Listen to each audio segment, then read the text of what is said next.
Hola amigos. La aguda crisis geopolítica que ha surgido en torno a Venezuela, nos ha llevado a muchos a reflexionar una vez más sobre el papel y el lugar de Rusia en el mundo moderno. Sobre su capacidad para defender sus propios intereses y responder adecuadamente a los desafíos emergentes. Uno de los cuales es frenar las actividades delictivas de Estados Unidos, que practica la rapiña por todo el planeta. Y la otra es ayudar a sus aliados. Y si Rusia pretende superponerse a Estados Unidos, solo tiene una opción: ser el imperio que fue. Porque de lo contrario, los imperialistas se la comerán, y el mundo necesitaba a Rusia como el imperio que fue después de 1917. Pero, ¿qué es realmente ser un imperio? Para serlo, un Estado tiene que ser fuerte e independiente, capaz de defender sus intereses vitales independientemente de sus propios costos, contra las amenazas de otros Estados. Un país que nunca, y de ninguna manera permitiría que nadie interfiera en sus asuntos internos. Ni siquiera admitiría el pensamiento de que alguien puede señalarlo, y menos aún, acosarlo. Un Estado que tiene que exigir a sus ciudadanos lealtad y servicio, a la vez que recompensa a los que están dentro y de acuerdo con el mérito de todos. Estos son, por así decirlo, solo los postulados más generales. Mucho se ha escrito ya a lo largo de la historia sobre los imperios, y de estos ha habido tantos que ya se han perdido en el laberinto de la misma.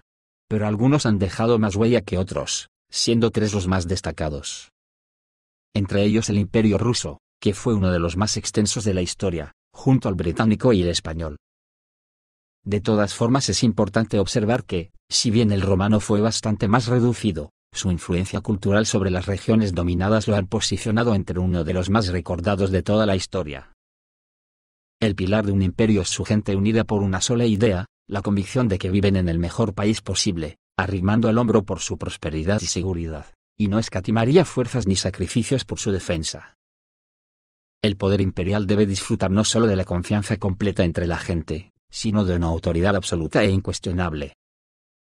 Y para mantener esta autoridad no debería estar en absoluto apoyada por los cuerpos represores contra su pueblo. También un imperio necesita tener un ejército poderoso, para defenderlo de sus enemigos. Hay ocasiones en que se utiliza el término imperio para nombrar a una potencia, ya sea militar o económica. En los últimos años, muchos sociólogos y politólogos calificaron a Estados Unidos de imperio por su política belicista, que le llevó a invadir territorios como Afganistán e Irak, y por la enorme presión que ejerce a partir de su dominio económico. Pero esto no es cierto del todo. Estados Unidos no es un imperio, sino una nación imperialista, porque el concepto de imperio cambió para siempre después de 1917. Cuando la Revolución Socialista transformó el imperio ruso monárquico burgués, en un imperio ideológico, llegando a ser el mayor imperio ruso de la historia, con un territorio propio de casi 23 millones de kilómetros cuadrados. En 1917, en plena Primera Guerra Mundial, grupos de marxistas y antizaristas se levantaron en contra del zar, que entonces era Nicolás II, consiguieron derrocarlo y se declaró la República Rusa. Las causas de este levantamiento fueron muchas, pero fundamentalmente se debió a la gran pobreza que comenzaba a azotar a uno de los países que había tenido en otra época una de las tasas de crecimiento económico más alta de toda Europa. Además, Rusia se encontraba en crisis por el gran descontento que reinaba en el pueblo con respecto al gobierno zarista. Y es aquí donde surgió lo que podríamos considerar el cambio de concepto para definir un imperio, ya que dividió al mundo en dos únicos imperios. Uno digamos que fue el imperio occidental basado en la aglutinación de todas las naciones monárquicas y burguesas, a las que se sumaron todas las naciones defensoras del capitalismo. Siendo Estados Unidos la mayor y la que cogió las riendas imperiales, basándose en el concepto de que aunque por sí solo Estados Unidos no es un imperio, sino una nación imperialista a sangre y fuego. Al conglomerarse todas las naciones capitalistas occidentales, sí que adoptan claramente la forma de un imperio. Lo que hoy conocemos como Imperio Occidental, y que por cierto a muchas naciones del grupo no les gusta que se las asocie a imperialismos. Un imperio no necesariamente tiene que librar guerras constantemente, y mucho menos para apoderarse y someter a otras naciones y estados en contra de su voluntad. Sin embargo, si alguien en el mundo, buscando su protección y patrocinio, quiere unirse, el imperio nunca se negará. Lo que el imperio no hará en ningún caso es comprometer sus territorios y los de sus aliados. Más aún, Tampoco un imperio puede dispersar ni retraer las tierras del imperio para favorecer los intereses o requisitos de cualquier entidad o persona con carácter privado. Las tierras del imperio no se dispersan, al contrario, se agrupan y se agrandan. Un imperio tiene que alejar las guerras de sus propias fronteras, y no admitir al enemigo con intenciones belicistas en sus inmediaciones. Y en caso extremo, si fuese agredido, ese enemigo debe ser castigado con una dureza extrema, de modo que incluso los bisnietos de los que se atrevieron a invadir el imperio, tengan en su memoria cultural lo que les ocurrió a sus antepasados por agredir al imperio. De lo contrario, esto no sería un imperio, sino algún tipo de malentendido. Un Estado que afirma ser un imperio, debe ser independiente económica y financieramente. Absoluta y completamente. Al menos, debido al hecho de que sus enemigos potenciales en ningún caso deberían tener las herramientas para dictar normas ni condiciones en estas áreas. El imperio debe estar listo en cualquier momento para convertirse en una fortaleza asediada, listo no solo para repeler el asalto, sino también para que tanto del imperio como sus ciudadanos puedan sobrevivir al asedio con pérdidas mínimas. En este caso, vale la pena recordar la experiencia de la Unión Soviética, que pudo proveerse de cualquier tipo de materias primas y cubrir sus necesidades al 100%. Por lo tanto, un imperio, que se apoye voluntaria o inconscientemente en sus propios enemigos, para que estos controlen su dinero en bancos del enemigo y dependiendo de la tecnología del enemigo, es simplemente una especie de chiste. Se suele hablar mucho cuando hablamos del imperio occidental de sus élites financieras, y es ahí precisamente donde radica el antagonismo total y absoluto del concepto de imperio. Porque un imperio no puede estar al servicio de sus élites financieras, haciéndolas además las dueñas reales de la economía y de prácticamente todo el patrimonio del imperio.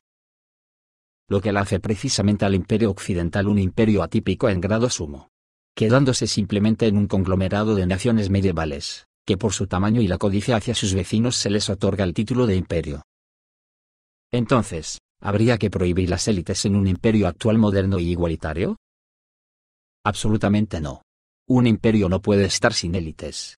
Pero las élites no tienen que ser élites financieras, ni monárquicas ni burguesas. No es una cuestión de sangre azul. En la historia tenemos un ejemplo que encaja en esta cierta contradicción. Ocurrió en Rusia en la época de Stalin, quien logró, en el menor tiempo posible, cultivar a la élite militar, política y científica que transformó al mundo del campesinado analfabeto y trabajadores semianalfabetos en motores transformadores de la sociedad rusa. Sin embargo, no desdeñando al mismo tiempo a cierta nobleza cultural, aunque solo fueran personas eficientes.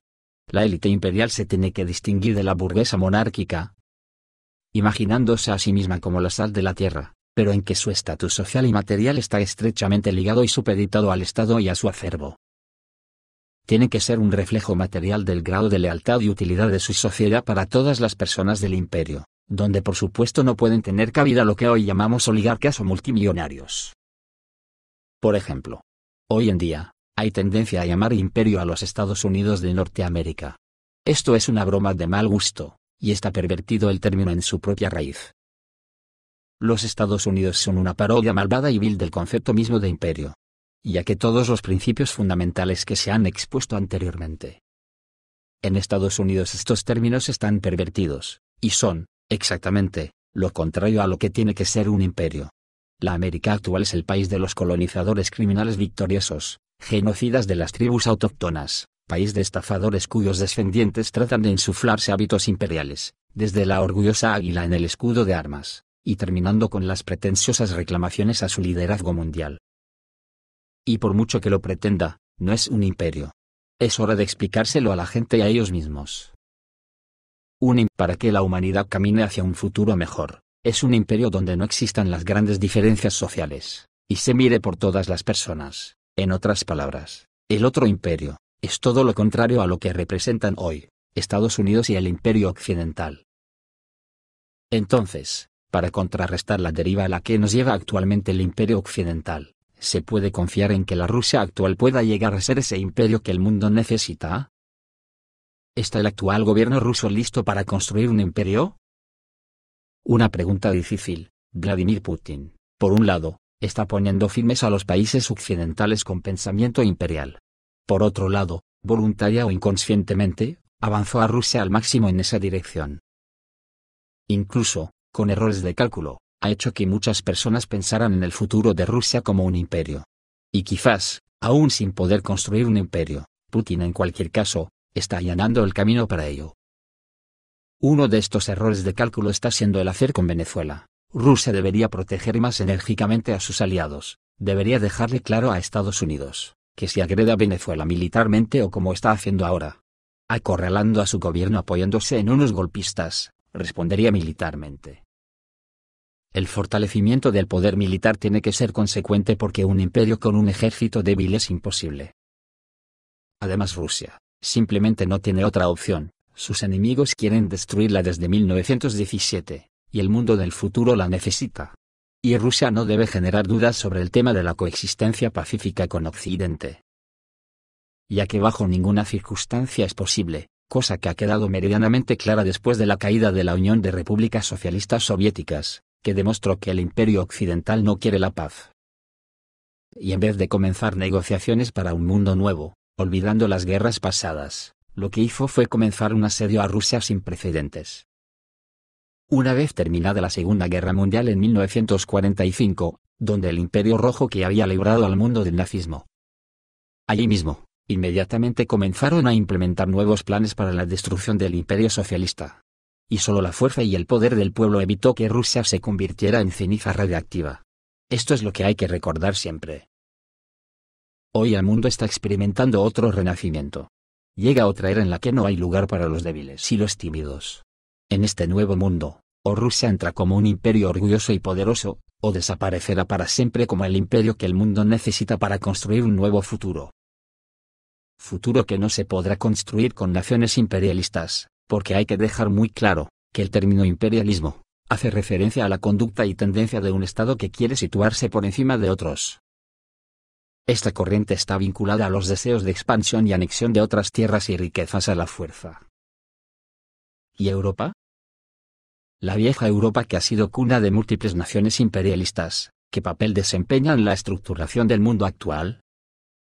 Su instinto depredador le ha hecho sumarse al peor imperialismo de la historia, ha perdido prácticamente su orgullo, que hoy es pisoteado por su jefe Estados Unidos, que lo utiliza para sus fines como a un felpudo donde limpiarse la sangre de las botas.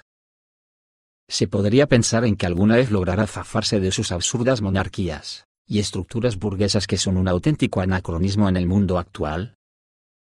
¿De verdad sus ciudadanías se sienten orgullosas del rumbo que sus élites han tomado? ¿Se preguntan alguna vez a dónde nos llevará el imperialismo occidental? Muchas veces pienso que los europeos estamos sumidos en una crisis existencialista tan profunda, que ya no deja espacio para el raciocinio. Una Europa que hoy tendría que desempeñar el papel de mediador tal como le ha situado su geografía entre dos contendientes para evitar la extinción de la humanidad, se comporta como un auténtico irresponsable tomando partido peligrosamente. Habrá muchas personas que piensen que los imperios no deberían existir. Es posible, no lo sé, pero como existen, hay que conseguir entre todos que triunfe el bueno del que he hablado antes. Porque además los avances científicos harán que la humanidad consiga formas de convivencia armoniosas, pero esto no ocurrirá en los próximos 100 años. Mientras tanto todos tenemos que arrimar el hombro para que el imperio malo no se imponga, porque como dijo Tucídides, todo imperio está condenado a crecer, porque si no otro imperio se lo comerá. Por lo tanto hagamos que crezcan los imperios no imperialistas y equilibrados socialmente. Que respeten pueblos y culturas genuinas, y esa es tarea de todos. Esto es todo amigos, reciban un saludo.